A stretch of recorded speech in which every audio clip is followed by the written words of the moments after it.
కాబట్టి ఈ విధముగా సమస్త జనముల కంటే నీవు హెచ్చించబడతావు. ఎందుకు తెలుసా? జాగ్రత్తగా అని రాయబడి ఉంది ఇక్కడ.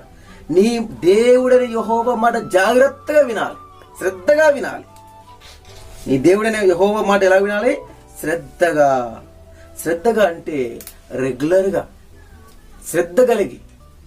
పిల్లలు స్కూల్లో రెగ్యులర్గా శ్రద్ధ కలిగి చదివితేనే వారికి మంచి మార్కులు సంపాదించుకుంటారు.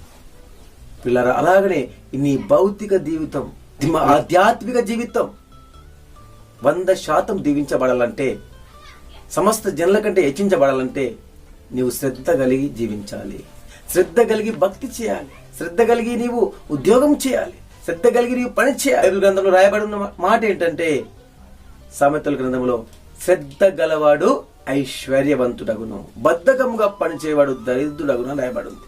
కాబట్టి శ్రద్ధ కలిగి నీవు జీవించాలి పిల్లారా. శ్రద్ధ నీకు